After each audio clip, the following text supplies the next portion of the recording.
నమస్కారం, welcome to I dream. మన సంస్కృతి కార్యక్రమానికి స్వాగతం.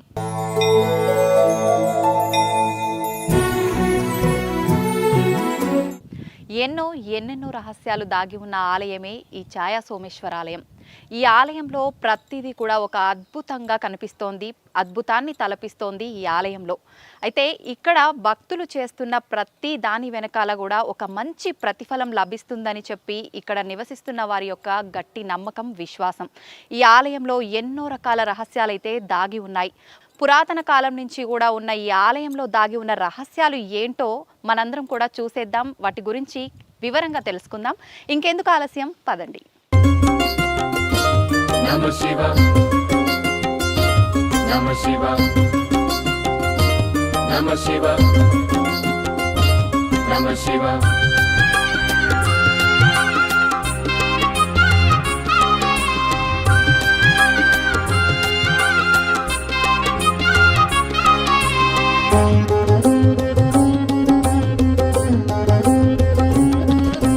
दर्शनादभ्रसदसि जननात् कमलालये कास्यान्तु मरणान्मुक्ति स्मरणादरुणाचले. दर्शनादभ्रसदसि जननात् कमलालये कास्यान्तु मरणान्मुक्ति स्मरणादरुणाचले. ओम श्री गुरुभ्यो नमः. देवीं वातमें तदेवासामीश्वरोपापशवो वदन्ते स्थानो मंद्रे ఈ ఛాయా సోమేశ్వర స్వామి దేవతాభ్యో నమః. ముందుగా విఘ్నేశ్వర స్వామి నమస్కారం చేసుకోండి, బమా అని చెప్పేసి భావించుకోండి. శ్రీమాన్ శ్రీమతః గోత్రోదస్యాయాం రాజనాల గోత్రోదస్యాయాం విజితా నామ్నే సహ కుటుంబస్యాం కౌండిన్య గోత్రస్యాయాం కావ్యాం సహ కుటుంబానాం సహ కుటుంబానం క్షేమ స్థైర్య ధైర్య వీర్య అభయ ఆయు ఆరోగ్య ఐశ్వర్య వృత్త్యర్థం ధర్మోర్థ కామమోక్ష చతుర్వేల ఫల ప్రాప్త్యర్థం స్వామివారిని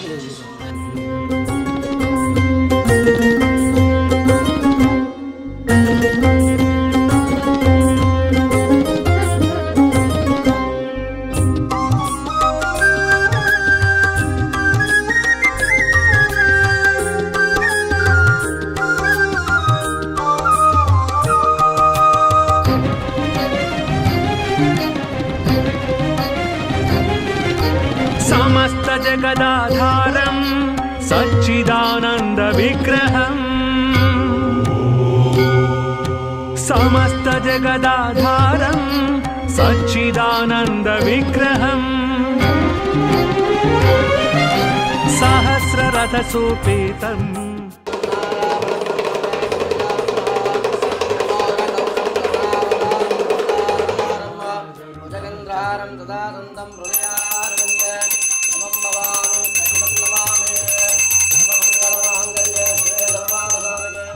नमस्ते अस्तु रुद्ररूपेभ्यः.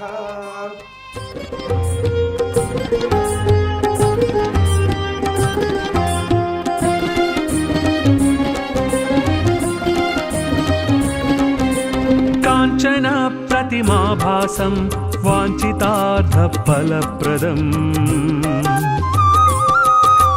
काञ्चन प्रतिमाभासं वाञ्छितार्थफलप्रदम्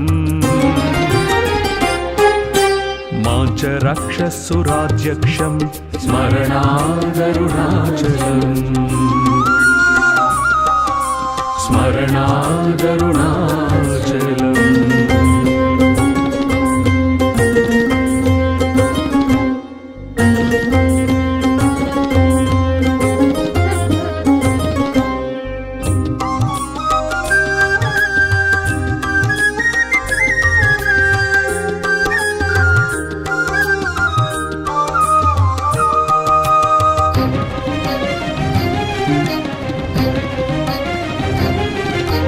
बद्धचन्द्रजटाजूटम् अर्धनारीकलेवरम्. మీ అందరికీ కూడా నేను చెప్పాను కదా, ఈ ఆలయంలో చాలా రహస్యాలు దాగి ఉన్నాయని చెప్పి. ఆలయంలో గర్భగుడిలో శివలింగం వెనకాల నీడ అనేది నిజంగా విదేశాల నుంచి మన దగ్గర శాస్త్రవేత్తలు ఎంతో మంది ఎన్నో రకాలుగా ప్రయత్నించినా కూడా ఆ నీడ ఎటు నుంచి వచ్చింది అనే ఒక విషయాన్ని మాత్రం ఇప్పటి వరకు ఎవరు కూడా చెప్పలేకపోయారు. నిజంగా ఈ ఆలయంలో ఇంకా ఎటువంటి రహస్యాలు ఉన్నాయి, ఆలయ విశిష్టత ఏంటి, ఆలయానికి నిజంగా ఎటువంటి భక్తులు ఎటువంటి కోరికలతో వస్తే ఇక్కడ కోరికలు నెరవేరుతుంటాయి, ఇలాంటి మరిన్ని విషయాలు ఇక్కడ ఆలయ పురోహితులు వంశపారంపర్యంగా ఇక్కడ పౌరోహిత్యం చేస్తున్నారు అజయ్ గారు ఉన్నారు ఇప్పుడు ప్రస్తుతం మనతో పాటు. వారితో మాట్లాడి విశిష్టత గురించి తెలుసుకుందాం. నమస్కారం అండి. అజయ్ గారు, ఇక్కడ ఈ ఆలయంలో చాలా రకాల రహస్యాలు దాగి ఉన్నాయని చెప్పి, ప్రత్యేకించి ఆలయంలో స్వామివారి వెనకాల పడుతున్న నీడ గురించి ఎంతోమంది శాస్త్రవేత్తలు కనిపెట్టలేకపోయిన ఒక రహస్యం దాగి ఉందని చెప్పి ఉన్నాం. నిజంగా దాని యొక్క రహస్యం ఏంటి, ఆలయం విశిష్టత ఏంటి తెలియచేయండి. వాగర్త వివ సంపర్త వాగర్త ప్రతిపతః జగతో పితరో వందే పార్వతీ పరమేశ్వర. ప్రధాన గర్భగుడి మేడం ఇది. ఇది పరమశివుడు ఇక్కడ వెలిశలింగం ఇది. అయితే మనకు కోనేటి నుంచి బయటలో పుష్కర ఘాట్ ఉంటుంది. ఆ పుష్కర ఘాట్ నుంచి ప్రధాన గర్భాలయంకి నీళ్లు కూడా రావడం జరుగుతుంటుంది. ఎప్పుడు కూడా స్వామికి అప్పట్లోనే ప్రొవిజన్ చేశారండి, చోళల కాలం నాటి. ఎప్పుడు స్వామికి ఎప్పుడు కూడా నిత్య అభిషేకం జరిగేటట్టు కూడా నీళ్లు వచ్చేటట్టు కూడా ఏర్పాటు చేశారు. మనకు అభిషేకం చేయాలని చెప్పేసి లోపల కొంత 2005లో కొంచెం ఫ్లోరింగ్ చేశారు. లోపల అభిషేకం నీళ్ళు రాకుండా చేయడానికి ఫ్లోరింగ్ చేయడం వల్ల వాటర్ బంద్ అయిపోయినాయి. అయినా కొద్ది కూడా వాటర్ ఇప్పుడు కూడా వస్తుంటుంది. స్వామి దారం మాత్రం వస్తుంటుంది మేడం. ఇప్పుడు ఇది వెళ్తుందా స్వామి వారి దగ్గరికి? పానబట్టి తట్టిపోతే ఇట్లా వెళ్ళిపోతుంది మేడం. పానబట్టి కింద అమ్మవారిది, పానబట్టి అనేది అమ్మవారిది. స్వామివారు పరమశివుడు ఇక్కడ కొలువైన శివుడిది.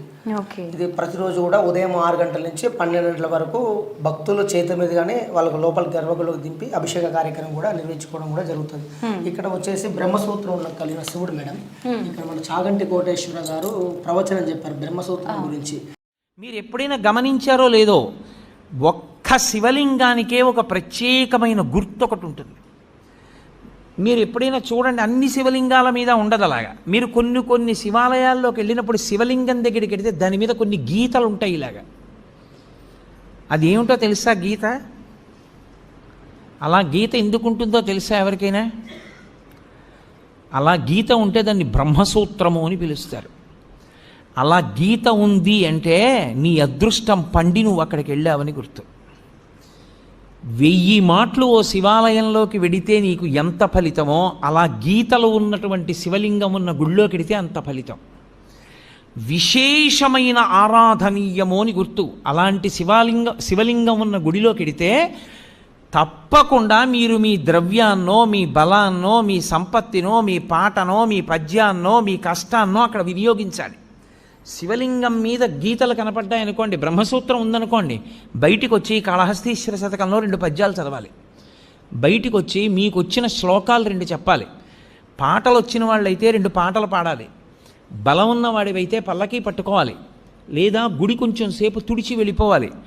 నీ దగ్గర డబ్బున్నవాడివైతే వెంటనే ఆ శివాలయంలో నువ్వు 100 రూపాయలు ఖర్చు పెట్టేవాడివి, బ్రహ్మసూత్రం ఉన్న శివలింగం ఉంటే 1000 రూపాయలు ఖర్చు పెట్టాలి. ఎందుకంటే నీ జన్మ పడ్డి అక్కడికి వచ్చావని గుర్తు. అది 1,000,000 రెట్ల ఫలితాన్ని ఇచ్చేస్తుంది. ఒక రుద్రాభిషేకం ఒక చోట చేస్తే ఏ ఫలితమో, బ్రహ్మసూత్రం ఉన్న శివలింగానికి చేస్తే 1,000,000 రెట్లు విశేష ఆరాధనా ఫలితముని ఇచ్చేస్తుంది ఆ శివలింగం. అలా ఇవ్వగలిగిన శివలింగం అని గుర్తు చెప్పడానికి వచ్చిన వాళ్ళకి బ్రహ్మసూత్రం ఉంటుంది దాని మీద. అది చెక్కినప్పుడే ఆ బ్రహ్మసూత్రం చెక్కుతారు. బ్రహ్మసూత్రం ఉన్నది మీకు పరాకు చెప్పినట్టు శివలింగం మీద జాగ్రత్తగా ఉండు మీద ఉంటుంది బ్రహ్మసూత్రం. నేను ఎన్నో దేవాలయాల్లో చూసా బ్రహ్మసూత్రం ఉన్న శివలింగాల్ని. బ్రహ్మసూత్రం ఉన్నది మీ అదృష్టం పండిపోయిందని గుర్తు. మీరక్కడికి వెళ్ళి అపచారం చేసినా అంతే, 1,000,000 రెట్లే. మీరు అక్కడికి వెళ్ళి ఏమీ చేయలేదు, కూర్చొని శివ శివ శివ శివ అనుకుని వచ్చేశారు. శివ శివ శివ శివ 4 మార్లు మీరంటే 4 కోట్ల మార్లు మీరు శివనామం చెప్పారని వేస్తారు. బ్రహ్మసూత్రం ఉన్న దేవాలయంలో ఏది చేసినా 1,000,000 అని గుర్తు. నేను మాటకంటున్నాను, దానికి లెక్క లేదు అసలు. విశేష అని శ్రీభాగమం అంత గొప్పది బ్రహ్మసూత్రం ఉన్నది. అందుకే శివాలయంలోనే 2 సూత్రాలు ఉంటాయి, సోమసూత్రము, బ్రహ్మసూత్రం. ఇక్కడ చెప్పడం వల్ల ఈ అంటే శివలింగాలు ఎక్కడైనా ఉంటాయి, కానీ ఈ లైన్స్ అనేది తక్కువ చోట్ల ఉంటాయి. ఇలా ఉన్న శివుడు చాలా పవర్ఫుల్ మేడం. ఇక్కడ మనం ఏదైనా కోరుకున్నా కూడా ఇక నిర్విఘ్నంగా అనుగ్రహం అనేది కూడా జరుగుతుంది మేడం. ఇది బ్రహ్మసూత్రం. ఇక్కడ పాణిగ్రహం విషయం కానీ వృత్త సంతానం విషయంలో కానీ ఆరోగ్యం ఎవరైనా బాగాలేకున్న వారికి ఇక్కడ అభిషేకం పంచామృతం తైలాభిషేకం చేసినట్టయితే తప్పనిసరిగా అనుగ్రహం అనేది పొందుతారు. ఇక్కడ ప్రతిరోజు కూడా సుబ్రహ్మణ్య స్వామి వస్తుంది సర్పం బయటలో వాయుమూలలో పుట్ట వెలిసింది. ఇక్కడ నీళ్ళు ఎప్పుడు గగ్గినాయో అక్కడ పుట్ట వెలిసింది మేడం. ఉదయం ప్రాంగ ఇది సోమసూత్రం, ఇది వాటర్ వెళ్ళేదాన్ని సోమసూత్రం నుంచి సర్పం వస్తుంది ఇప్పటి ప్రతిరోజు కూడా. నేను ఇక్కడ చేపట్టి కూడా 11 ఏళ్ళండి ఇక్కడ మేము చేపట్టి. లింగాయత్ జంగమ మఠం మా నాన్నవారు కూడా తాత వాళ్ళు కూడా వంశపరిపరం కూడా ఇక్కడ దేవాలయాన్ని కూడా పూజలు కూడా నిర్వహిస్తున్నాం. ఇప్పుడు కూడా మనకు మన నాగుల చవితి రోజు కూడా సుబ్రహ్మణ్య స్వామి కూడా కనబడింది. అక్కడ ఫొటోస్ కూడా ఉన్నాయి, గర్భాగుళ్ళకి వచ్చినాయి కూడా ఫొటోస్ కూడా ఉన్నాయి. ఇది ఇక్కడ నాగబంధం సంబంధించింది కూడా ప్రతిరోజు కూడా భక్తులకు కూడా దర్శనం ఇస్తుంది. మంగళవారం కానీ శుక్రవారం కానీ ఆదివారం కానీ ఆ ప్రాంగంలో మాత్రం సర్పం అనేది కూడా కనబడడం కూడా జరుగుతుంటుంది ఇక్కడ. ఓకే. ఇది పానగల్లు శ్రీ శ్రీ ఛాయా సోమేశ్వర స్వామి దేవస్థానం అండి. ఇది దాదాపు 1000 సంవత్సరాల నాటి దేవాలయము. 11వ శతాబ్దం నాటి మేడం. ఇది కాకతీవాల సామంతులు కుందూరు చోళుడు ఈ దేవాలయాన్ని కూడా నిర్మాణం చేయడం కూడా జరిగినది. ఫస్ట్లో వచ్చేసి ఒక 100 సంవత్సరాల పాటు ఈ దేవాలయం మొత్తం వెనుకబడిన దేవాలయం. ఇది పూజలు కూడా ఏం కూడా లేకుండేది. దాదాపు 2000 సంవత్సరం నుంచి ఇక్కడ పూజలు కూడా స్వామివారు అందుకుంటున్నారు. అయితే ఇక్కడ వచ్చేసి 3 గర్భగుడులు ఉంటాయి మేడం. త్రికుటాలయంగా పిలుస్తారు. ప్రధాన గర్భాలయము ఛాయా సోమేశ్వర స్వామి, విష్ణుమూర్తి, ఎదురుగా తూర్పు గర్భగుడి సూర్య భగవానుడు. ఈ మండపం వచ్చేసి 18 స్తంభాలు ఉంటాయి మేడం.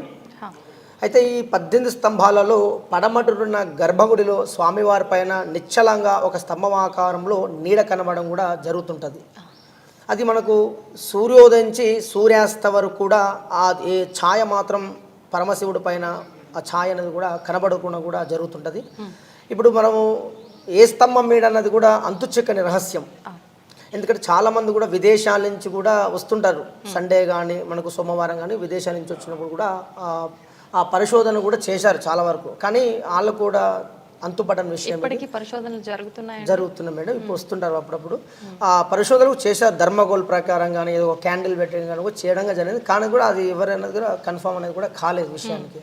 ఇప్పుడు ఎవరో సోషల్ మీడియా ద్వారా కూడా ఒక మనోహర్ గౌడ్ అని సార్ అని చెప్పేసి సూర్యాపేటలో వచ్చారు. ఒక ధర్మగోల్ ప్రకారం చేసి ఈ 4 స్తంభాలు కలిపి ఒక స్తంభం పడడం అనేది చెప్పడం కూడా జరిగింది. ఈ 4 స్తంభాల్లో ఓకే. మన విషయం ఏంటంటే మనకి ఇప్పుడు సన్లైట్ మారిన కొద్దీ ఛాయ మారుతుండాలి. ఇప్పుడు సూర్యోదయం కూడా ఉత్తరాయణం దక్షిణాయనం కూడా దిశలు మార్చుకుంటారు. మార్చిన సూర్యోదయం ఇప్పుడు ఛాయ కూడా మారాలిగా మేడం. కానీ మారట్లేదు, ఒకటే డైరెక్షన్ ఉంటుంది. సూర్యునికి ఆపోజిట్ డైరెక్షన్ లోనే పడాలి కదా. పడాలి. ఇప్పుడు సన్లైట్ మారిన కొద్దీ ఛాయ అనేది జరుగుతుండాలి. కానీ జరగట్లేదు మేడం, ఒకటే పొజిషన్ ఉంటుంది. మళ్ళీ విషయం ఏంటంటే మళ్ళీ ఇప్పుడు వర్షం ఉన్నా సరే మబ్బుగాను ఉన్నా సరే ఆ ఛాయ అనేది కూడా కనబడడం కూడా జరుగుతుంటది. అంటే వాతావరణం ఏ రకంగా ఉన్నా కూడా ఉదయం నుంచి సాయంత్రం సూర్యోదయం నుంచి అస్తమయం వరకు అలాగే ఉంటుంది. సూర్యోదయం మబ్బు ఉన్నది అనుకో కొంచెం లైటింగ్ ఉంటుంది, బయట లైటింగ్ ఉన్నా సరే ఆ ఛాయ అనేది కంప్లీట్ కూడా స్వామివారి పైన ఉంటుంటది. అది ఏ స్తంభం నీడు అన్నది కూడా ఇప్పటి వరకు అంతుపట్టని విషయం. ఎందుకంటే ఇప్పుడు ఎదురుగా సూర్య భగవాన్ మేడం, సూర్యుని ధర్మపత్ని ఛాయాదేవి మేడం, శనీశ్వర తల్లి అమ్మవారు. అంటే అమ్మవారు విగ్రహరూపులు కాకుండా ఛాయా రూపంలో కొలువైంది అమ్మవారు. అంటే ఛాయాదేవి ఎప్పుడు కూడా తపస్సు చేస్తుంటుంది. భోలాశంకరుడు ఛాయాదేవికి వరం ఇచ్చారు. ఎప్పుడు తపస్సు చేస్తున్నావు కదా నా పైన నిలిచేటట్టు ఒక వరం ఇస్తాను చెప్పడం జరిగింది స్వామివారు. ఆ ఛాయాదేవికి అమ్మవారికి భోలాశంకరుడు ఛాయాదేవికి వరం ఇచ్చారు. వరం ఇవ్వడం వల్ల ఆ స్వామివారి పైన నిలిచేటట్టు కూడా ఒక చోళల కాలం అంటే ఒక అమ్మవారు కూడా ఒక యంత్రబలంతో ఛాయ వచ్చేటట్టు కూడా ఏర్పాటు కూడా జరిగింది. ఎదురుగా సూర్యభగవాన్ ఇచ్చారు. అంటే సూర్యభగవాను లేదు మేడం. అప్పట్లో ఔరంగజేబ్ కాలంలో విగ్రహాలన్నీ హిందూ దేవాలయాల పైన దండయాత్ర కూడా జరిగింది. ఓన్లీ స్వామివారు ఉన్నారు, ప్రధాన గర్భాలయంలో స్వామివారు ఉన్నారు పరమశివుడు. కానీ అక్కడ మాత్రం ధ్వంసం కాలేదు. ఎందుకంటే సుబ్రహ్మణ్య స్వామి ప్రతిరోజు కూడా సర్పం నాగబంధనం కూడా ఉన్నది మేడం ఇక్కడ. అయితే 3 త్రికుటాలయంలో ప్రధాన దేవాలయం స్వామివారు ఉన్నారు. ఇంకో 2 గర్భాలయం మొత్తం ఖాళీగా ఉన్నాయి మేడం. సూర్య విగ్రహం డిస్మాల్ట్ అయింది మేడం. ఇది విష్ణుమూర్తి కూడా ధ్వంసమైంది. అయితే ఇది స్టేట్ ఆర్కియాలజీ పరిధిలో ఉంది మేడం, పురావస్తు శాఖ ఆధీనంలో ఉన్నది. అయితే మన కమిటీ వాళ్ళు పురాతన దేవాలయ సేవ ట్రస్ట్ వాళ్ళు ఈ దేవాలయాన్ని టేకప్ చేసుకొని చక్కగా అభివృద్ధి కూడా చేయడం కూడా జరిగినది. ఒక తమిళనాడులో మహాబలిపురంలో విగ్రహాలు కూడా చేయించి ఇక్కడ తీసుకురావడం కూడా జరిగినది. ఒకటి గణపతి స్వామి, సుబ్రహ్మణ్య స్వామి, విష్ణు, సూర్య భగవానుడు, గజస్తంభం అవన్నీ కూడా రెడీగానే ఉన్నాయి. అయితే వాళ్ళు ఆర్కియాలజీ పరిధిలో ఉంది కాబట్టి ఇట్లా దీంట్లో పురాతన టెంపుల్ ఎలా ఉందో న్యాచురల్గా అలానే ఉంచాలి, కొత్త కన్స్ట్రక్షన్ కానీ ఇలా కొత్త విగ్రహాలు పెట్టడానికి కానీ అనుమతి ఇవ్వట్లేదు మేడం. వచ్చేసి ఎండోమెంట్ ఇది ట్రస్ట్. ఇక్కడ పరమశివుడు దగ్గర ప్రతిరోజు కూడా అభిషేక కార్యక్రమం కూడా జరుగుతుంది మేడం. ఉదయం 6 గంటల నుంచి 1 గంట వరకు జరుగుతుంది ప్రతిరోజు కూడా. మీ భక్తులు చేతిగా లోపలికి వెళ్ళి అభిషేక కార్యక్రమం కూడా నిర్వహించుకోవడం కూడా జరుగుతుంది. అంటే స్వామివారి దగ్గర లైన్స్, నేత్రాల దగ్గర ఒక లైన్స్ ఉంటాయి మేడం. బ్రహ్మసూత్రం ఉన్న శివుడిది అంటే తక్కువ చోట్ల ఉంటుంది మేడం. శివుడు శివలింగాలు ఎక్కడ ఉంటాయి కానీ ఆ లైన్స్ అనేది తక్కువ చోట్ల ఉంటాయి. ఓన్లీ ఛాయా సోమేశ్వర స్వామి దగ్గర బ్రహ్మసూత్రం ఉన్న కలిగిన శివుడిది. ఇక్కడ మనకు ఎటువంటి కోరిక కావాలనుకున్నా కూడా సంతాన విషయంలో కానీ, పాణిగ్రహం విషయంలో కానీ, ఆరోగ్యం ఎవరైనా బాగాలేకున్న వారికి ఆ పరమశివుడిని స్పర్శ దర్శనం చేసుకున్నా సరే, ఆ పరమశివుడికి తైలాభిషేకం కానీ, పరమశివుడికి పంచామృతం కానీ, చెరుకు రసం కానీ చేసినట్టయితే ఆ ఒక కోరిక అనేది కూడా, అనుగ్రహం అనేది కూడా పొందుతారు. ఎందుకంటే ప్రధాన గర్భాలయం కూడా ఇప్పుడు కూడా సుబ్రహ్మణ్య స్వామి సర్పం, సుబ్రహ్మణ్య స్వామి శ్వేతనా కూడా రావడం కూడా జరుగుతుంది. ఈ మధ్యకాలం కూడా చూశాను నేను, కోనేట్లో కూడా చూశాను మేడం. ఈ పుట్ట దగ్గర కూడా కనబడుతున్నాను. అంటే ఆ పాము పూస అనేది కూడా కనబడడం కూడా జరుగుతుంటుంది. ఇది మనకు తెలంగాణ నుంచి కాకుండా విరు రాష్ట్రాల నుంచి కూడా ఈ ఛాయ సోమేశ్వర స్వామి కూడా దర్శించుకోవడం కూడా జరుగుతుంది. ఎందుకంటే విషయం ఏంటంటే గుడి మాత్రం ఓపెన్ ఉంటుంది మేడం. ఉదయం 6 గంటల నుంచి రాత్రి 8 గంటల వరకు ఓపెన్ ఉంటుంది మేడం. ఇది గుడి విశిష్టత. అయితే మనకు ఆ ఛాయ్ అనేది కూడా విసిట్ మేడం ఇది అన్నట్టు. అయితే తెలంగాణ 2016లో కృష్ణ పుష్కరాల సందర్భంగా కొంచెం బడ్జెట్ ద్వారా ఈ దేవాలయాన్ని కూడా అభివృద్ధి చేయడం కూడా జరిగింది. 2016 కృష్ణ పుష్కరాలు మేడం. అయితే ఇది త్రికుటాలయం, 3 గర్భగుడులు. బయటలో వచ్చేసి ఉపదేవాలయాలు మేడం. ఆత్మలింగము, కాళికామాత, అభయాంజన స్వామి, కాలభైరవుడు, కాళికామాత అవన్నీ కూడా అప్పట్లో ఉండేది చోళ కాలం నాటి. ఇప్పుడు ఈ స్టేట్ ఆర్కియాలజీ వాళ్ళు అనుమతిస్తే, ఎవరైనా కేంద్ర మంత్రి వాళ్ళు వచ్చినట్టయితే అనుమతిస్తే ఇది చాలా దేవాలయం కూడా అభివృద్ధి కూడా అవకాశాలు ఉన్నాయి మేడం. దీని విషయం ఏంటంటే దీన్ని పర్యాటక కేంద్రం చేయాలి దేవాలయం. చాలా చక్కగా వివరించారండి. ఒకసారి మనం ఉపాలయాలు కూడా దర్శించుకొని వాటి గురించి కూడా తెలుసుకుందామా? అయితే ఇక్కడ మేడం, ఇక్కడ అష్టదిక్పాలకులు మేడం. అంటే ఎవరైనా తెలియని వాళ్ళు కూడా నేను రోజు ఇక్కడ కూడా భక్తులు చాలా మంది కూడా ఎక్స్ప్లెయిన్ చేస్తుంటారు గుడి విశిష్టత కానీ. అయితే ఇక్కడ అందరూ కూడా నవగ్రహాలు అంటారు కానీ నవగ్రహాలు కావు, ఇవి అష్టదిక్పాలకులు. అంటే మనకు తూర్పు, పడమర, ఉత్తర, దక్షిణ, ఈశాన్య, నైరుతు, వాయు, ఆగ్నేయ అంటే ఆ స్థానాలు ఉన్నట్టువి కూడా ఆ దేవతలు అష్టదిక్పాలకులు. అయితే ఇది అప్పట్లో కూడా ఈ పురావస్తు శాఖ వాళ్ళు కూడా ఎన్నో ఈ కెమికల్ వాష్ చేసినట్టయితే ఒరిజినల్ స్టోన్ అది కూడా బయటకు వస్తుంది మేడం. ప్రపోజల్ కూడా ఉన్నది, కెమికల్ వాష్ చేయాలి ఫస్ట్ ఒకటి. అందులో వర్షం వచ్చినప్పుడు కూడా ఈ టెంపుల్ కూడా కొంచెం కురిసే అవకాశం ఉంది మేడం. అయితే ఇది మనకు ఇది బ్లాక్ బసాల్ట్ మేడం స్టోన్. ఇది కొంచెం రామాయణం కూడా, భారతం కూడా ఉంటుంది మేడం. మనకు కాయిన్ కొట్టినట్టయితే మనకు శబ్దం వస్తుంది మేడం. ఇక్కడ మనకు మెటల్ సౌండ్స్ గంట టైం కూడా వస్తుంది మేడం. ఇది ఒక్కటే కూడా బ్లాక్ బసాల్ట్ మేడం స్టోన్. ఇది మిగతా అంతా కూడా తెల్లరాయి స్టోన్ కదా. అయితే ఇది వచ్చేసి విష్ణుమూర్తి మేడం. ఇక్కడ అయితే ప్రధాన దేవాలయం ఛాయ సోమేశ్వర స్వామి. ఇది విష్ణుమూర్తి. అంటే ప్రెసెంట్ కూడా ఇక్కడ దత్తాత్రేయ స్వామి. ఒక పానగల్లు వాస్తవులకు ఇదే ఊర్లో ఒక భక్తురాలకు కళలో వచ్చింది సుబ్రహ్మణ్య స్వామి. ఆమెకు సంతానం అనుగ్రహం కూడా జరిగినది. అయితే ఆమె ఈ సుబ్రహ్మణ్య స్వామి కోనేట్లు ఎక్కువ ఒక పక్కన పడి ఉండే, ఒక మామూలు మట్టిలో పడి ఉంటే స్వయంగా ఆమె కళలో సుబ్రహ్మణ్య స్వామి ఎలా దత్తాత్రేయ స్వామికి పక్క పడున్నా అని చెప్పేసి ఆమె అక్కడ పూడిక తీసుకొచ్చి ఇక్కడ భద్రపరచు స్వామివారు కూడా ఇక్కడ పెట్టడం కూడా జరిగింది మేడం. ప్రతిరోజు కూడా ఆదివారం కానీ బుధవారం, గురువారం కూడా అభిషేక కార్యక్రమం కూడా చేసుకొని వెళ్తుంటాం మేడం. ఇక్కడ కూడా అమ్మ కూడా అనుగ్రహంతో కూడా ఉన్నది మేడం. ఓకే. ఇప్పుడు ఇది ధ్వంసం జరిగిన తర్వాత మళ్ళీ ప్రతిష్ఠించిన విగ్రహమా? ఒక భక్తురాలు తెచ్చిపెట్టిన విగ్రహం. మామూలుగా విగ్రహ ప్రతిష్ఠ కాబట్టి యాక్చువల్లీ ఇక్కడ విష్ణు ఉంటుంది మేడం. విష్ణు సూర్య భగవాన్. ఇది వచ్చేసి సూర్య భగవానుడు. అంటే మనం సూర్య భగవాను ఎలా చూసామంటే అక్కడ సప్తాశ్వాలు ఉంటాయి మేడం. 7 అశ్వాలు ఉన్నాయి అక్కడ. సప్తాశ్వాలు. సూర్య అంటే రన్నడు, ఆయన తోలేటైన రన్నడు. ఆ మధ్యలో సూర్య విగ్రహం ఉంటుంది మేడం. సూర్య విగ్రహం కూడా అది అప్పట్లోనే ధ్వంసమైంది మేడం. అది సూర్య భగవాన్. మనం ఎలా గుర్తుపెట్టంటే అక్కడ సప్తాశ్వాలు కాబట్టి సూర్య భగవాన్ ధర్మపత్ని ఛాయాదేవి, ఉషాదేవి, ధర్మపత్ని ఇద్దరు కాబట్టి మనకు అమ్మవారు. ఇక్కడ వచ్చేసి ఇది మేడం. ఇక్కడ రామలక్ష్మి ఉంటుంది మేడం. ఇది బ్లాక్ బసాల్ట్ స్టోన్ ఒక్కడే గ్రానైట్ సంబంధించింది. అంటే మనకి ఎటువంటి కూడా జాయింట్స్ ఉంటాయి మేడం. ఇక్కడ కంప్లీట్ ఏకశీలం కంప్లీట్ ఒకటి స్టోన్ ఉంటుంది. ఇక్కడ రామలక్ష్మణుడు. ఓకే. ఇక్కడ మేడం హిరణ్యకశిపుడు లక్ష్మి వస్తాం మేడం. హిరణ్యకశిపుడు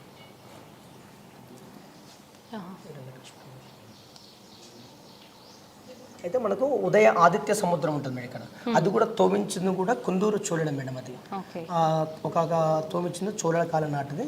అక్కడ ఈ ఐటమ్స్ ఉంటాయి మేడం. దాంట్లో ఈ చిన్న చిన్న ఐటమ్స్లో ఈ జిల్లు ఫిష్ రేణు సంబంధించింది కూడా ఇంత చిన్న ఐటమ్స్లో ఉంటాయి మేడం. అన్నీ కూడా ఉదయ ఆదిత్య సముద్రం అది. అయితే మనకు ఉదయ ఆదిత్య సముద్రం నుంచి కోనేట్లకు వస్తుంది మేడం. వాటర్ కోనేట్ల నుంచి ప్రధాన గర్భాలయం కూడా నీళ్లు రావడం కూడా జరుగుతుంటది. ఇప్పుడు స్వామివారికి అభిషేకానికి అన్నిటికీ వినియోగించే అవేనా? అవే మేడం. వాటర్ వచ్చేసి అవి మనకు. అయితే ఇదే పానగల్లో 3 దేవాలయాలు ఉంటాయి మేడం. చోళులు పరిపాలించినాయి. పానగల్ని ఒక రాజధాని కూడా చేసుకున్నారు కుందూరు చోళులు. ఈ 3 దేవాలయాలు కూడా నిర్మాణం చేశారు. ఒకటి వచ్చేసి వెంకటేశ్వర స్వామి, పచ్చల సోమేశ్వర స్వామి, ఇది ఛాయా సోమేశ్వర స్వామి. 3 దేవాలయాలు కూడా చోళల కాలం నాటి. కాకపోతే ఇది ఎక్కువ యూట్యూబ్ ఛానల్ ద్వారా ఎక్కువ ఫేమస్ మేడం. ఛాయా సోమేశ్వర స్వామి, పచ్చల సోమేశ్వర స్వామి ఏమిటంటే అక్కడ పచ్చగా శివుడు వజ్రం ఉంటుంది మేడం. అది ఇప్పుడు లేదు. అప్పటి ఔరంగజేబు కాలంలో ధ్వంసమైంది విజయం. మనం ఇప్పుడు కూడా స్టోన్ కూడా మెరుస్తుంది. ఒక పచ్చ అనేది స్టోన్ మెరుస్తుంది శివుడు. అయితే ఇది వచ్చేసి నంది బేస్ మేడం. ఇది నంది కూర్చుని ఒక ఆసనం. అయితే మెయిన్ నంది వచ్చి ప్రధాన నంది ఉంటుంది ఇక్కడ. అయితే ముందుగా వచ్చేసి గణపతిని దర్శించుకోవాలి. తర్వాతకి వచ్చేసి మళ్ళీ ఇక్కడ బసవ నమస్కారం చేసుకోవాలి నందికి. ఈ భాగంలో అంటే పెద్ద నంది ఉంటుంది లేదు కాబట్టి ప్రెసెంట్గా మీ చిన్న నంది పెట్టాం. ఇక్కడ బసవేశ్వర స్వామి నమస్కారం చేసుకున్న తర్వాతకి ఆ పరమశివుడి దగ్గరికి వెళ్ళి అభిషేక కార్యక్రమం కూడా నిర్వహించుకోవడం జరుగుతుంది. అయితే ప్రతిరోజు కూడా ఇక్కడ కూడా ప్రత్యేక పూజలు ఉంటాయి మేడం. ఇక్కడ సోమవారం స్పెషల్ ఇక్కడ పరమశివుడికి ఉదయాన్నే 5 గంటల నుంచి శుద్ధి చేసుకోవడం కానీ దీపాధారణ కానీ అవన్నీ కూడా జరుగుతాయి. ఇక్కడ అర్చన కానీ మనకు బిల్వ అర్చన, మహాన్యాస పూర్వక రుద్రాభిషేకము. ఎందుకంటే అది మనకు 4 జరుగుతుంది. మనకు భక్తులు కూడా ప్రతిరోజు కూడా ఒక 2000 మంది 3000 మంది వస్తుంటారు కాబట్టి మన పంచామృతం పేసి రావడం మేడం. విషయం కూడా అది మామూలుగా జడ్డల అమావాస్య కానీ మాస శివరాత్రి కానీ శివుడి నక్షత్రం ఆరుద్ర నక్షత్రం ఏకాదశి తిథి ఆ టైంలో మనకు ప్రత్యేక పూజలు కూడా జరుగుతాయి మేడం. ఒకప్పుడు అంటే వారం రోజులు ఉత్సవంగా కూడా జరుపుకునేవారని చెప్పి విన్నాం. ఇప్పుడు అలాంటివి ఏం జరగట్లేవా? ఇక్కడ జరుగుతున్నాయా? అంటే మహాశివరాత్రి సమయంలో అంత పరమశివుడికి ప్రీతికరమైన మహాశివరాత్రి అంటే 3 రోజుల పాటు జరుగుతుంది. 3 రోజుల పాటు గణపతి పూజ కానీ కలశ స్థాపన అవన్నీ కూడా గణపతి పూజ మహాన్యాసమ రుద్రాభిషేక కార్యక్రమం నిర్వహించబోతుంది. అంటే మహాశివరాత్రి నాడేమో తెల్లవారుజామున 2 గంటలకే లింగోద్భవ టైంలో అభిషేకాలు జరుగుతుంది మేడం. మళ్ళీ సాయంత్రము శివపార్వత కళ్యాణం ఉంటుంది మేడం. మళ్ళీ ఎవరైనా బుర్రకథ జాగారు ఉన్న వారు కూడా బుర్రకథ కార్యక్రమం, మళ్ళీ రుద్రహోమం ఉంటుంది. అంటే మళ్ళీ మరుసటి రోజు అగ్నిగుండాలు ఉంటాయి మేడం. సాయంకాలంలో శివపార్వతుల తెప్పోచ్చ కార్యక్రమం కూడా ఉంటుంది మేడం. అదే రోజు సాయంకాలం తెప్పోచ్చ కార్యక్రమం ఉంటుంది. మళ్ళా కార్తీక మాసంలో మేడం పరమశివుడికి కార్తీక మాసంలో విశేషం మేడం. అంటే ఆ నెల మొత్తం నెల రోజుల పాటు కూడా అభిషేకాలు నిత్య పరమశివుడికి అభిషేక కార్యక్రమం కూడా జరుగుతుంది. కార్తీక పౌర్ణమి రోజు మళ్ళీ జ్వాలాతోర ఉంటుంది.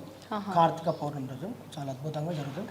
మళ్ళీ ఈ కమిటీ వాళ్ళు కూడా అదేవిధంగా ఇది మనకు ట్రస్ట్ వాళ్ళకి సంబంధించిన ఎండోమెంట్ ప్రకారంగా అన్ని కూడా ఏర్పాట్లు కూడా చేయడం జరుగుతుంది మేడం. ఓకే. ఎక్కడెక్కడి నుంచి వస్తుంటారు సాధారణంగా? అంటే ఇలాంటి ఉత్సవాలు ఇలాంటి కార్యక్రమాలు జరిగినప్పుడు బయటి ప్రాంతాల నుంచి కూడా వచ్చే అవకాశం ఉంటుందా?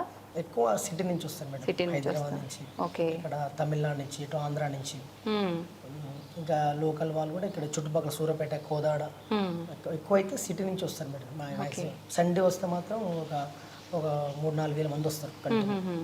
మళ్ళీ పూజ కార్యక్రమాలు 1 గంట అయిపోతుంది. మన నైవేద్యం పెట్టేస్తారు స్వామివారికి. ఆ టైంలో ఒక 3 గంటల వరకు అభిషేకాల కార్యక్రమం ఉండదు. సంధ్యాకాలంలో ఉంటుంది 5 నుంచి 8 వరకు. ఎక్కువ ఛాయ గురించి ఇంపార్టెంట్ మేడం. ఛాయ గురించి అదేవిధంగా వాళ్ళ స్పర్శ దర్శనం కూడా మీరు ఎవరైనా వచ్చినా కూడా ఇది ఎక్స్ప్లెయిన్ చేపించేసి వాళ్ళకి స్పర్శ దర్శనం, అర్చన, హారత, అభిషేకమా అడిగేసి మనం లోపలికి వెళ్ళి కార్యక్రమం కూడా నిర్వహించుకుంటాం మేడం. ఓకే.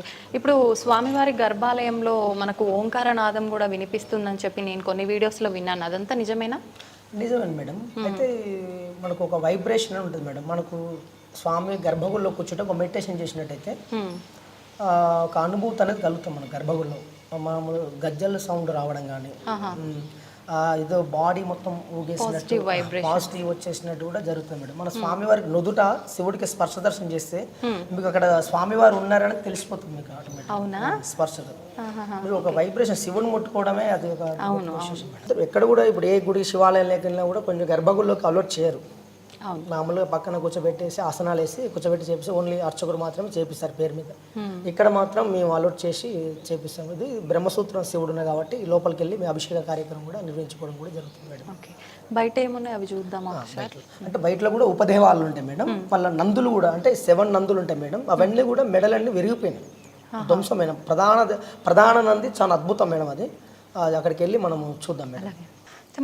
నేను విన్నంత వరకు ఈ శిలకు కూడా ఒక ప్రత్యేకత ఉంది అని చెప్పినానండి. ఏంటండి ఆ ప్రత్యేకత? మన స్టార్టింగ్ గుడి ఎంట్రన్స్ కాగానే ఫస్ట్ స్తంభం ఉంటుంది మేడం ఇక్కడ. అంటే చోళం కాలం నాటిది ఇది అప్పుడు రాశారు మేడం. అంటే శిలాపలకము ఒక 3-4 ఉన్నాయి మేడం.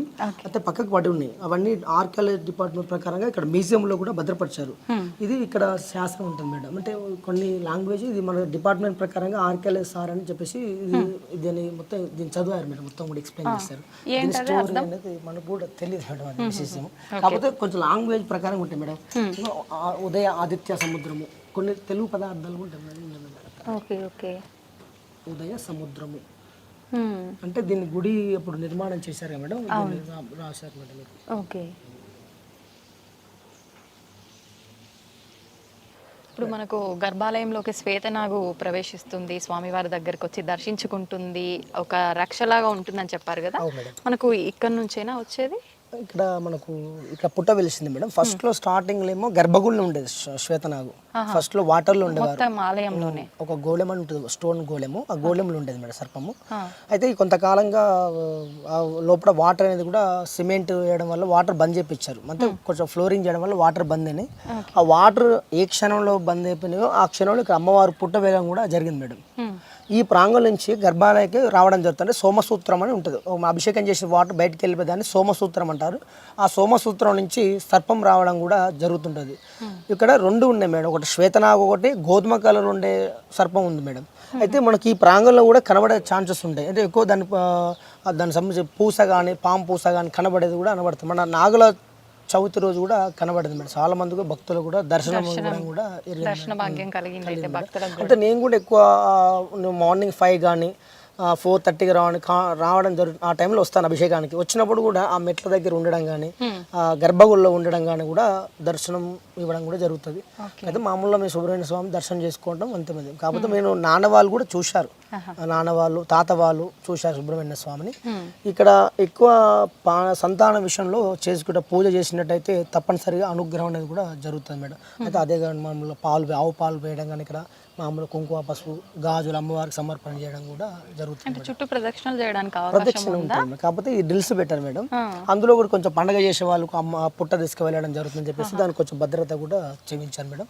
ఈ ప్రాంగణంలో కూడా ఖచ్చితంగా అయితే 100% వరకు కనబడుతుంది మేడం. ఈ ఊళ్ళో వాళ్ళు పాన్గల్ వాళ్ళు కూడా చూశారు. నేను కూడా ఉదయం ప్రాంగణంలో చూస్తాను. నా ఫోన్లో కూడా స్నాప్స్ ఫోటో తీశాను. ఫొటోస్ కూడా అవి కూడా మీకు చూపిస్తాను మేడం. ఇది నందుల కడకి వెళ్ళి ఎదురుగా ఒక ఆసనం ఉంటుంది. నంది కూర్చుని ఒక ఆసనము. ఆ ఆసనం పైన నంది ఉంటుందండి. ఇది అంటే ఇది మెయిన్ నంది వచ్చేసింది మేడం. ఇది ప్రధాన దేవాలయం దగ్గర ఉంటుంది. మనం ఇందాక చూసాము చిన్న నంది పెట్టాము. అయితే మెయిన్ నంది వచ్చేసింది. అయితే ఇది అప్పట్లోనే ఔరంగజేబు కాలంలో ఈ విగ్రహాల పైన దండయాత్ర పైన కూడా జరిగింది మేడం. అయితే మీకు మనకు ఒకటి చూసినట్టుగా బ్రహ్మముడు ఉంటుంది మేడం. ఇక్కడ బ్రహ్మముడు స్టోన్ మనం తాడును బ్రహ్మముడు ఎలా వేస్తామో యాస్టేజ్ స్టోన్ వేశారు మీకు. ఒక వచ్చేసి గంగడోలు అని ఉంటుంది మేడం. ఇక్కడ మీరు ఇలా టచ్ చేసినట్టయితే సేమ్ ఒక మీకు ఆవు టచ్ చేసినట్టు ఒక అనుభూతి అనేది కూడా మీకు ఇక్కడ కలగడం కూడా జరుగుతుంది మేడం. అయితే ఇక్కడ మొత్తం కూడా 6-5 నందులు ఉంటాయి మేడం. ఈ నందులన్నీ కూడా మెడలన్నీ కూడా ధ్వంసం కావడం కూడా జరిగింది మేడం. ఈ మనకు మా చైర్మన్ వారు అనంతరెడ్డి గారు దీని స్టోన్ కూడా తెప్పించారు. ఇక్కడ వాళ్ళు కర్నూలుకి ట్రాన్స్పోర్ట్లో పంపించేసి దీన్ని ఇది సేమ్ యాసిడ్ ఎలా ఉందో కూడా ఈ నందిని కూడా చెక్ చేయడం కూడా జరుగుతుంది మేడం.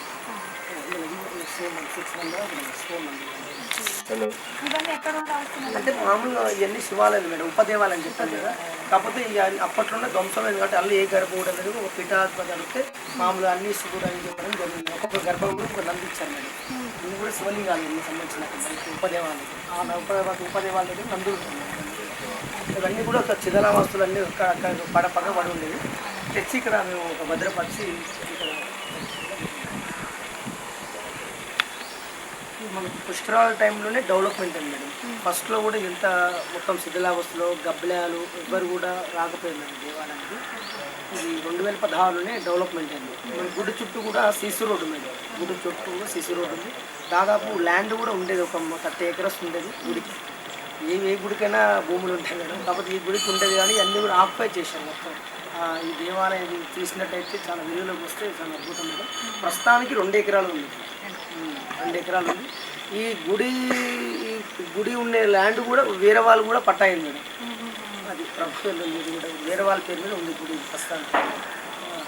ఇది బయటలో ఉపదేవాలయం అనమాట. ఇదంతా కూడా డోనర్స్ ద్వారా డెవలప్ చేశాను ఎక్కువ. మన రుద్రసేన అని చెప్పేసి కమిటీ వేసుకుని దేవాలయాన్ని కూడా అభివృద్ధి చేయడం జరుగుతుంది.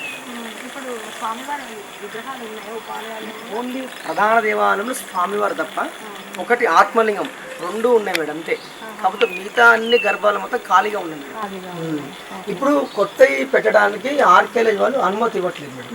ఇవన్నీ కమిటీ వాళ్ళు తీసుకొచ్చి భద్రపరిచారు కానీ వాళ్ళ అనుమతి కోసం వస్తుంది. కాంచన ప్రతిమాభాసం వాంఛితార్థ ఫలప్రదం. కాంచన ప్రతిమాభాసం వాంఛితార్థ ఫలప్రదం.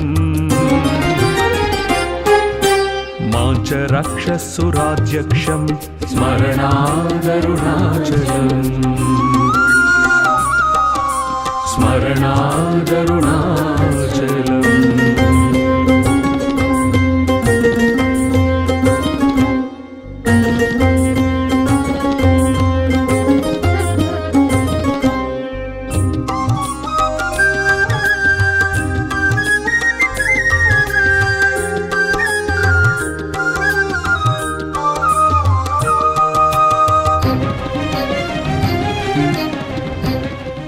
ప్రస్తుతం మనతో పాటు ఉన్నారు ఆలయ చైర్మన్ గంట్ల అనంతరెడ్డి గారు. వారు రుద్రసేన అనే సొసైటీని స్థాపించి గత 22 సంవత్సరాలుగా వారు ఇక్కడ వారి సేవలను అందిస్తూ ఉన్నారు. ఇప్పుడు సార్తో మాట్లాడి ఆలయ విశిష్టత గురించి, ఇక్కడ మనకు చాలా రకాల మొక్కలకు కూడా ఒక ప్రత్యేకత ఉంది అని చెప్పి, ఆలయంలో దాగి ఉన్న రహస్యాల గురించి కూడా మనం ఇప్పుడు అన్ని సార్తో మాట్లాడి క్లియర్గా తెలుసుకునే ప్రయత్నం అయితే చేద్దాం.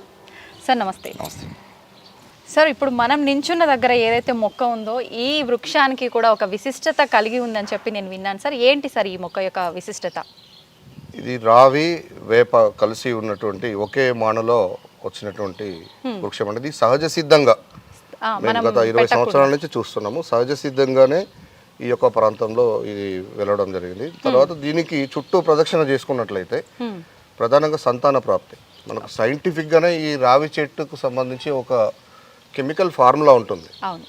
కాబట్టి ఏదైతే మనకు సంతానలేమితో బాధపడుతున్న వాళ్ళు ఈ రావి చెట్టు చుట్టూ ప్రదక్షిణ చేసుకున్నట్లయితే సంతాన సాఫల్యం. ఇప్పటికి చాలా మందికి కూడా సంతానం సిద్ధించింది. మేము స్పష్టంగా కూడా మేము ఐ విట్నెస్ చూసాము. అంటే ముడుపులు ఏమైనా కట్టాలా సార్? కొన్ని చూస్తుంటే ముడుపులు అయితే కనిపిస్తున్నాయి, అలా ఏమైనా ఉందా? లేదంటే ప్రదక్షిణలు ప్రత్యేకించి ఎటువంటి పూజా విధానం ఉంది? ముడుపు అనేది మన యొక్క నమ్మకం. ప్రధానంగా ఆనాడు ఋషులు ఏంటంటే ఊరికనే వచ్చి తిరగమంటే ఎవరు తిరగరు కదా. ముడుపులు కట్టుకొని కాస్త ఎక్కువ సమయము ఈ చెట్టు దగ్గర కేటాయించి, ఇంకొకటి ముడుపు అనేది ఒక పాజిటివ్ వైబ్రేషన్స్ని ఇస్తుంది. వాళ్ళ యొక్క నమ్మకంతో ఆ యొక్క దేవుణ్ణి మనస్ఫూర్తిగా ఆరాధించుకొని అలా ముడుపు కడుతూ దీని చుట్టూ ప్రదక్షిణ చేయడం వల్ల సంతాన సాఫల్యం అనేది జరుగుతుంది అనేది మనకు సైంటిఫిక్గానే అది మనకు ల్యాబ్లో ప్రూవ్ అయినటువంటి విషయమే. ఓకే సార్, ఇంకా కొన్ని ప్రత్యేకమైన వృక్షాలు కూడా ఉన్నాయి, వాటికి కూడా ఒక గొప్ప వైశిష్ట్యం కలిగి ఉందని విన్నాము. వాటి గురించి కూడా ఇక్కడ సుదీర ప్రాంతమైన రాజమండ్రి దగ్గర కడియం లంక నుంచి పల్లా వెంకన్న నరస నుంచి సుమారు 2000 మొక్కలు, అవన్నీ కూడా శివుడికి మరియు శివకేశవులకు ఇష్టమైనటువంటి పూజాక్రతువులకు సంబంధించినటువంటి వృక్ష జాతిని అంతా కూడా సెలెక్టెడ్గా మేము ఒక లిస్ట్ అవుట్ చేసుకొని ఇక్కడ ఉన్నటువంటి వేద పాఠశాల ఆచార్యుల యొక్క పర్యవేక్షణలో ఇక్కడ టీటీడీ వేద పాఠశాల కూడా ఈ యొక్క దేవస్థాన ప్రాంగణంలోనే సుమారు 200 మంది విద్యార్థులతో కొనసాగుతూ ఉన్నది. ఆ యొక్క ఆచార్యులు ప్రధానాచార్యుల యొక్క సలహాలు సూచనలు తీసుకొని కూడా యజ్ఞయాగాదులకి పూజాక్రతువులకి పువ్వు కావచ్చు, పత్రి కావచ్చు, మనకి ఫలాలు కావచ్చు, ఇవన్నీ కూడా శివకేశవులకు ఇష్టమైనటువంటి అన్ని వృక్ష జాతులు. మనకు శీతల ప్రాంతాల్లో దొరికే రుద్రాక్ష మొక్కను కూడా నాటాము. ఎన్ని సంవత్సరాల క్రితం. ఇప్పుడు ఆల్రెడీ మొదటి క్రాప్ కూడా ఉందా సార్ వచ్చింది ప్రస్తుతం? రుద్రాక్ష. కాకపోతే మనకు శీతల ప్రాంతంలో క్రాప్ ఎక్కువ వస్తుంది, ఇది ఉష్ణ ప్రాంతం కాబట్టి కాస్త తక్కువ క్రాప్ అయినా కూడా మనకు పంట కూడా ప్రారంభమైంది. ఇక్కడ దేవతా వృక్షాలని చూడడానికి కూడా సుదూర ప్రాంతాల నుండి చాలా మంది భక్తులు ఇక్కడికి విచ్చేస్తుంటారు. ఓకే, తర్వాత ఒక పర్యాటక ప్రాంతంగా కూడా. అవునండి, ఏకబిల్వము, మహాబిల్వము, ఓకే. తర్వాత పంచఫల వృక్షాలు ఉంటాయి. హ్మ్. రావి, మేడి, మర్రి, జువ్వి, మధ్యలో మామిడి. ఓకే. ఆ మామిడి కింద గోమత్స్య యంత్ర ప్రతిష్టాపన చేసి కూడా మనకు పార్కింగ్ లో ఈశాన్య ప్రాంతంలో 5 వృక్షాలని ఒకే చోట నాటి దానికి పెడెస్టల్ కూడా నిర్మాణం చేశాము. అది ఎప్పుడు సార్ నాటడం ఎప్పుడు జరిగింది? అది నాటి కూడా ఇప్పుడు సుమారు ఒక 8 సంవత్సరాలు అయింది. ఓకే. అది ఇప్పటికే దాదాపు కొమ్మలు కలిసిపోయినాయి. ఇంకా రాబోయే రోజుల్లో వేర్లు కొమ్మలు కలిస్తే గనక స్వామిగా గర్భగుడిలో ఉండారని చెప్పారు. చాలా మంది నాగసాధువులు కూడా ఇక్కడికి వచ్చారు. ఆ పంచఫల వృక్షాలకు అంత శక్తి ఉంటుంది. స్వామి ఆ చెట్టు కిందకు వెళ్ళిపోతారని, అక్కడ ఎవరైతే ధ్యానం చేసుకుంటారో సిద్ధి పొందేంత స్థాయి ఆ యొక్క పంచఫల వృక్షాలు అని ప్రసాదిస్తాయి అనేది మనకు ఉన్నటువంటి వేద సారాంశం. పోన్లేండి, మనం అందరం కూడా వింటుంటాం హిమాలయాల్లోకి వెళ్ళి సాధువులు సాధన చేస్తుంటారని. మనకు దగ్గరలో అతి చేరువలో ఒక మంచి ప్రాంతం అయితే రాబోతోంది త్వరలోనే సాధన చేసుకోవడానికి. ఓకే, ఇంకా ఎటువంటి వృక్షాలు ఉన్నాయి సార్ మనకు ఇక్కడ? ఏకబిల్వము, మహాబిల్వము అరుణాచలం నుంచి తెప్పించాము. ఓకే. తర్వాత అడవి బిల్వం ఉన్నది. అడవి బిల్వం. బిల్వంలో ఎన్ని రకాలు ఉన్నాయి, అన్ని రకాలు. ఒక బిల్వ మొత్తం ఒక వనాన్నే ఇక్కడ మేము చేసాము. ప్రధానంగా ఏంటంటే మేము ఇక్కడ భూములు కూడా కాస్త అన్యాక్రాంతం కాకుండా ఉండడం కోసం కూడా బార్డర్స్ లో ఈ దేవతా వృక్షాలని మనము చేసినట్లయితే ఎవరు కూడా వాటికి హాని చేయకుండా, ఆ భూమి కూడా కాస్త అన్యాక్రాంతం కాకుండా, తర్వాత ఎక్కడెక్కడి నుంచో మనకు కలెక్ట్ చేసుకోకుండా మనకి ఇక్కడికి వచ్చినట్లయితే ప్రతి పత్రి ఇక్కడే లభించి ఆ శివయ్యని, ఎందుకంటే ఇది సామాన్యమైన దేవాలయం కాదు, మరి అతి ప్రాచీనమైన 1000 సంవత్సరాల చరిత్ర కలిగిన దేవాలయం కాబట్టి ఇక్కడి మహిమ కానీ ఇక్కడి యంత్రశక్తి కానీ చాలా గొప్పది. మేము వ్యక్తిగతంగా కూడా చాలా విషయాలు మా యొక్క గమనంలోకి, మా ఆస్వాదనలోకి రావడం అనేది జరిగింది. కాబట్టి ముఖ్యంగా ఇక్కడ పర్యావరణాన్ని కాపాడడంలో భాగంగా, భూముల పరిరక్షణలో భాగంగా స్వామిని మనం తనివి తీరా మనం అర్చించుకొని అభిషేకించుకునే విధంగా ముందుగా మేము చెట్లకి చాలా రుద్రసేన తరపున చాలా టాప్ ప్రయారిటీ ఇవ్వడం అనేది జరిగింది. ఓకే, ముఖ్యంగా ఆలయ విషయానికి వస్తే ఈ ఆలయం ఎన్నెన్నో రహస్యాలతో దాగి ఉన్న ఒక ఆలయంగానే చెప్పవచ్చు. ప్రతిదీ కూడా అనువను ఒక మిస్టరీ. ఏంటి సార్ నిజంగా ఇది ఒక అద్భుతమనే చెప్పాలి. ముఖ్యంగా స్వామివారి పైన కనిపించే ఆ నీడ, వాటి గురించి చెప్పండి సార్. ఇక సనాతన ధర్మం తీసుకున్నట్టయితే ప్రతిదీ ఒక అద్భుతమే. నిజంగా సకల శాస్త్రాలకు వేదమే మూలము. ఇలా ప్రపంచ మేధావులు అందరూ కూడా ఇలా మనం ఇస్కాన్ ద్వారా చూస్తున్నాము.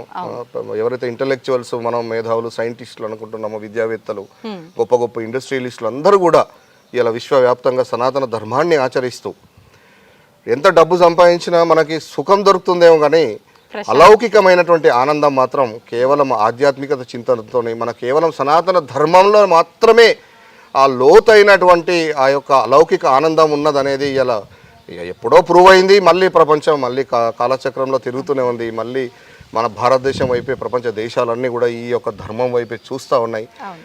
లివ్ అండ్ లెట్ లివ్ అన్నట్టు మనకు సర్వే జన సుఖినో భవంతు అని చెప్పే వసుదైక కుటుంబంగా మనం అందరం కూడా ఎలాంటి అరమరికలు లేకుండా ఆనందభరితమైన జీవితాన్ని కొనసాగించేటటువంటి అవకాశం కేవలం మన ఒక సనాతన ధర్మంలో మాత్రమే ఉన్నదనే విషయాన్ని ఇవాళ ప్రపంచం కూడా గుర్తించి ముందుకు పోతా ఉంది. భారతదేశం ఎప్పటికైనా కూడా విశ్వగురువుగా వర్ధిల్లుతుంది.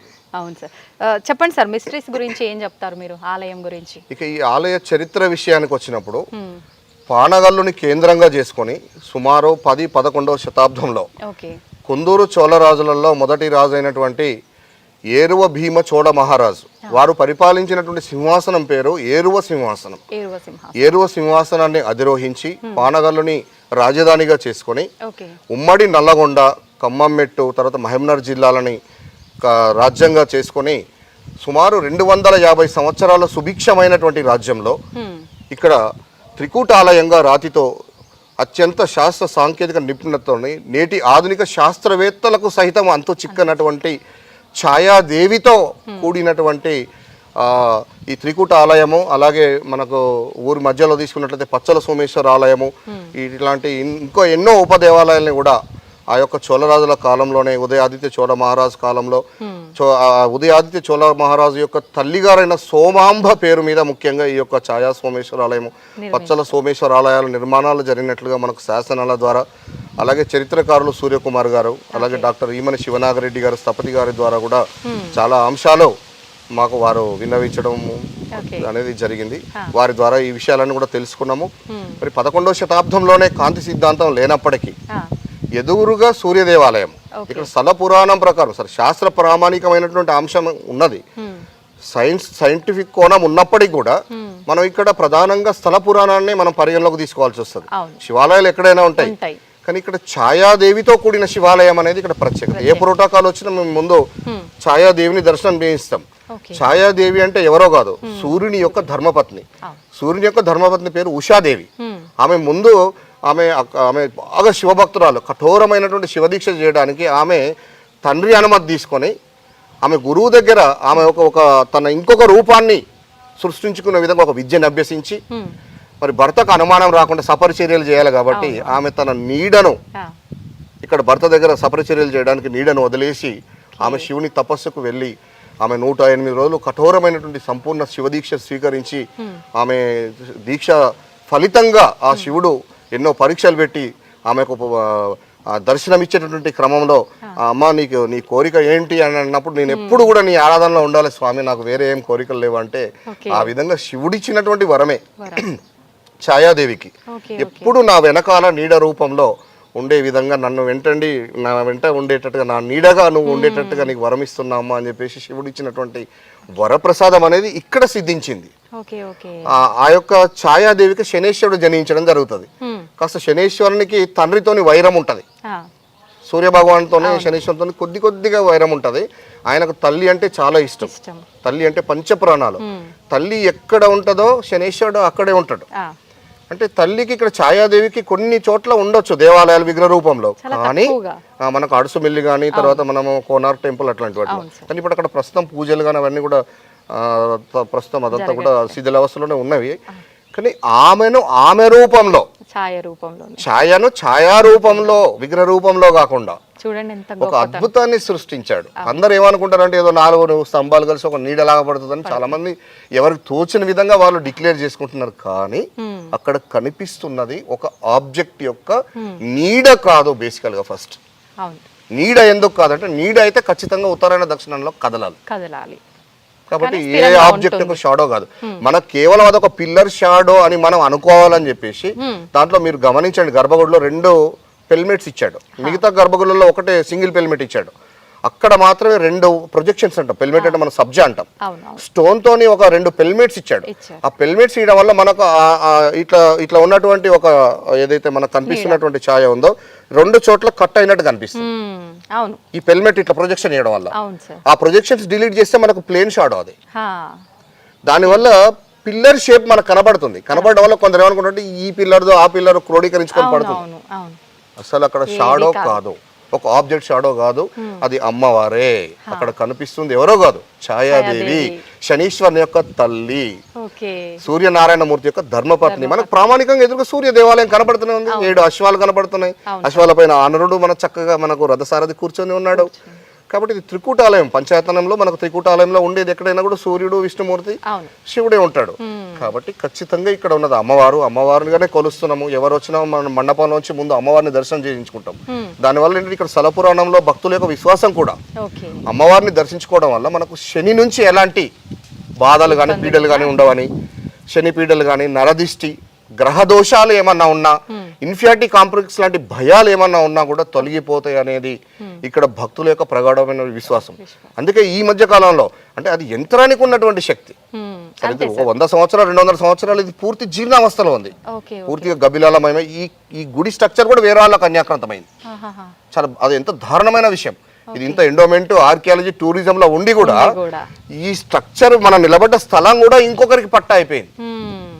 అక్కడి నుంచి మేము రుద్రసేనగా ఏర్పడి 2002 నుంచి 22 సంవత్సరాలుగా అక్కడ స్వామి యొక్క యంత్రశక్తి అనేది మమ్మల్ని ముందు నడిపిస్తాం. మీ ద్వారా మళ్ళీ ఆయన శిథిలావస్థలో ఉన్న టెంపుల్ ఆ పూజలు అందుకోవడం పూర్వజన్మ సుకృతంగా భావిస్తున్నాం. నేను నల్గొండ టౌన్ లో ఒక పాఠశాల వ్యవహారతగా, ఒక స్పోకెన్ ఇంగ్లీష్ ట్యూటర్ గా నేను గత 93 నుంచి నేను నల్గొండలో ఉన్నాను.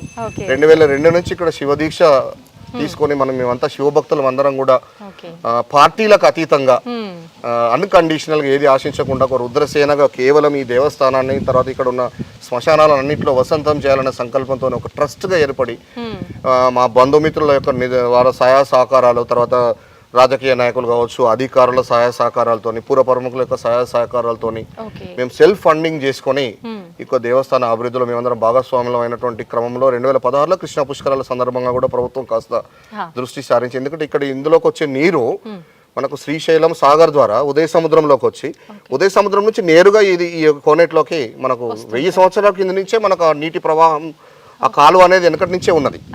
అంతేకాకుండా ఇంకొక ప్రత్యేకత ఏంటంటే ఆ కోనేట్లో నుంచి స్వామి వారికి అంతర్వాహిని ప్రవాహం ఉంది, మీరు ఇప్పటికి కూడా చూడొచ్చు. అవును సార్, చూసాము. కింది మెట్టు నుంచి చూస్తే మీకు ఆ గంగమ్మ 24 గంటలు ఆ శివుణ్ణి సహజ సిద్ధంగా ఆమె అభిషేకిస్తూనే ఉంటది. ఈ దేవస్థానం ఎన్నో రహస్యాలకు నిలయం. ఒక స్తంభం పైన ఎంత చక్కటి రామాయణాన్ని సూక్ష్మ రూపంలో సీతమ్మవారు అశోక చెట్టు కింద కూర్చున్నట్లు, హనుమంతుడు 1 ఇంచులోనే హనుమంతుల వారు అమ్మవారి దగ్గరికి వెళ్ళి అక్కడ ఉన్నటువంటి ఉంగరాన్ని, రాములవారి ఉంగరాన్ని అమ్మవారికి చూపించినట్టుగా కూడా మనకు చాలా సుస్పష్టంగా చెక్కడము. తర్వాత 4x4 ఇంచెస్లో రామసేతు నిర్మాణాన్ని, 12 రకాల ఉభయచరాలు ఆక్వాటిక్ యానిమల్స్, అందులో మీకు రైనో ఉంది, జెల్లీ ఫిష్ ఉంది, ఫిష్, క్రాబ్, ఇది సముద్రము అని చెప్పడానికి మనకు ఆక్వాటిక్ యానిమల్స్ ని కార్వింగ్ చేశాడు. ఈ దేవస్థానంలో ఛాయా ప్రపంచ వింతల్లో ఒక వింత అయితే ఆ యొక్క 4x4 ఇంచెస్లో 12 రకాల ఐటమ్స్ అంత స్పష్టంగా చెక్కడం ప్రపంచంలో ఎక్కడా లేదు. అది one of the wonders in the world. ఈ దేవస్థానంలో ఉన్నటువంటి 2వ వింత అది. ఇట్లా ఎన్నో రహస్యాలకు ఈ యొక్క ఛాయా సోమేశ్వర ఆలయం అనేది నిలయంగా మారింది. ఇక్కడ ఉపదేవాలయాలు కూడా ఉన్నాయి. ఉపదేవాలయాలు తీసుకున్నట్లయితే ఇప్పుడు ఎదురుగా కనబడుతుంది మనకు విష్ణుమూర్తికి క్షేత్ర పాలకుడుగా అభయాంజనేయ స్వామి ఉన్నారు. తర్వాత ఇక్కడ కనిపిస్తున్నది కాళికామాత ఉన్నది. తర్వాత మనకి ఈశాన్యంలో కాలభైరవుడు ఉన్నాడు. తర్వాత వెనక వైపున రాజరాజేశ్వరి అమ్మవారు, తర్వాత మన లక్ష్మీదేవి, తర్వాత యోగిని మాత కూడా ఉన్నది. అమ్మవారు చక్కగా పద్మాసనంలో చాలా చక్కటి, అంటే ఇది ఒక అద్భుతమైన పంచాయతనం. అంటే ఇంకా చాలా విషయాలు వెలుగులోకి రావాల్సి ఉంది. మాకు తెలిసింది కూడా గోరంతే, ఇంకా కొండంత సబ్జెక్టు చాలా మిగిలే ఉంది. ఈ మిస్టరీ ప్రతి ఒక్కరికి ఒక సవాల్గా మిగిలిపోతుంది కదా సార్. ఎస్, ఇక్కడ ఉన్న మహిమ, ఇక్కడ ఉన్న యంత్రశక్తి విశ్వవ్యాప్తం కావడానికి మేము రుద్రసేన అటువైపుకు అడుగులు వేస్తా ఉన్నాము.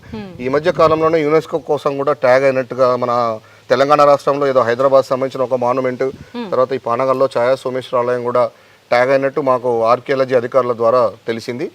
అది కనుక సక్సీడ్ అయితే, అది మనకు రామప్పకి ఎట్లయితే యునెస్కో గుర్తింపు వచ్చిందో, ఈ దేవస్థానానికి కూడా యునెస్కో గుర్తింపు వచ్చినట్లయితే ఇక్కడ ఉన్నటువంటి ఆ ఛాయాదేవి యొక్క మహిమ, ఆ యొక్క టెక్నాలజీ కావచ్చు, ఇంకా మహిమ అని అంటున్నాము. టెక్నాలజీ అంతా మహిమ నుంచి అక్కడి నుంచి వచ్చింది. టెక్నాలజీ కొత్తగా ఎక్కడి నుంచి ఆకాశం నుంచి ఊడిపడలేదు, అన్ని కూడా మన వేదాల నుంచి వచ్చినాయి. ఇదంతా కూడా ఇక్కడ ఉన్న సూక్ష్మ రూపంలో ఉన్న ఈ శిల్ప సంపద అంతా కూడా విశ్వవ్యాప్తం కావాలని, ఆ యొక్క ఆధ్యాత్మిక చింతనతోని అందరం కూడా వసుదైక కుటుంబంగా అరమరికలు లేకుండా చక్కగా అలౌకిక ఆనందాన్ని ఇక్కడ ఉన్న మహిమను అందరూ కూడా పొందాలి అని చెప్పేసి అటువైపుగా రుద్రసేన కూడా అడుగులు వేస్తూ ఉంది. సార్, ప్రతి ఒక్కరు కూడా ఆధ్యాత్మిక మార్గంలో నడుస్తుంటారు. మన సనాతన ధర్మం మీద ఎంత మనకు గ్రిప్ ఉన్నా, ఎంత దాంట్లో ముందుకు వెళ్ళాలని ఉన్నా కూడా మనం ఒక మార్గాన్ని ఎంచుకొని ముందుకు నడవాలి అంటే దాని వెనకాల ఏదో ఒక పెద్ద రీజన్ అయితే ఉండాల్సిందే, ఒక అనుభవం కూడా ఉండాల్సిందే. అలాంటి అనుభవము, ఒక రీజన్ అనేది ఏదైనా ఉందా సార్ మీ వెనకాల? చాలా మంచి ప్రశ్న అడిగారండి. వాస్తవానికి మాది కమ్యూనిస్ట్ కుటుంబం. జనరల్గా ఈ లెఫ్ట్ భావజాలం ఉన్న వాళ్ళకి కాస్త దైవ చింతన తక్కువనే ఉంటుంది. దేవుణ్ణి, మహిమ లాంటి ఇవన్నీ కూడా నమ్మరు. నేను పూర్తిగా కమ్యూనిస్టు భావజాలంతో పెరిగినటువంటి వ్యక్తిని. కానీ ఒక ఇంత విద్యా వ్యవస్థలో ఉండి కూడా నాకు ఇక్కడ ఒక దైవము, ఒక శక్తి, ఒక కాస్మిక్ ఎనర్జీ అనేది ప్రత్యక్ష అనుభవంలోకి చాలా సందర్భాల్లో వచ్చింది. ఇట్లా ప్రత్యక్ష అనుభవంలోకి వస్తున్నప్పుడు కూడా ఇక్కడ మనం దైవం లేదు, శక్తి లేదు అనుకోవడానికి లేని విధమైనటువంటి అనుభూతులు, అనుభవాలు చాలా జరిగినాయి. అందులో ఒకటి మీ మీడియా ద్వారా నేను ప్రేక్షకులకు కావచ్చు, మన సనాతన ధర్మ కర్తలందరికీ కూడా పంచుకోవాలని అనుకుంటున్నాను. నాకు 2010-11లో థ్రోట్ సర్జరీ జరిగి ఉండే అపోలో జూబ్లీహిల్స్లో. సార్ దాని పర్యవసానము ఇంకేదో సైడ్ ఎఫెక్ట్స్ తోని నాకు సడన్ లాస్ ఆఫ్ హియరింగ్ వచ్చేసింది. 2012లో నాకు నిద్రలోనే మొత్తం హియరింగ్ అయిపోయినాయి. ఒక 6 మాసాలు హైదరాబాద్లో తిరిగిన, స్టెరాయిడ్స్ తీసుకున్నాను, అన్ని కార్పొరేట్ హాస్పిటల్స్ చాలా డబ్బులు ఖర్చు పెట్టాను.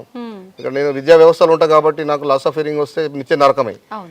ఆ క్రమంలో చాలా తిరిగాను. తిరిగిన తర్వాత ఎక్కడ పోయినా కూడా వాళ్ళు ఒకటే చెప్పిండ్రు, మా మెడికల్ సైన్సెస్లో సడన్ లాస్ ఆఫ్ హియరింగ్ అనే దానికి అసలు ట్రీట్మెంట్ ఉండదు.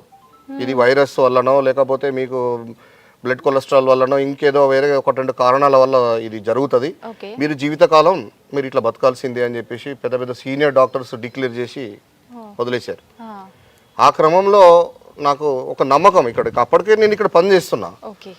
సో కొంచెం ఇబ్బంది అవుతుంది స్వామి కమ్యూనికేషన్, నాకు వ్యక్తిగతంగా లేకున్నా సరే నేను ఇట్లా నీ జ్ఞానంలో బతికిస్తా కానీ ఏంటి ఇది అని చెప్పేసి ఇక్కడ వచ్చి ఉదయం 11 గంటలకు, అప్పుడు కరెంట్ కూడా లేకుండే, మార్నింగ్ 11 కూర్చొని ఈవినింగ్ 5 వరకు ధ్యానం చేసుకుంటూ కూర్చున్నా, గర్భగుడిలో కూర్చొని ఏడ్చుకుంటూ కూర్చున్నా.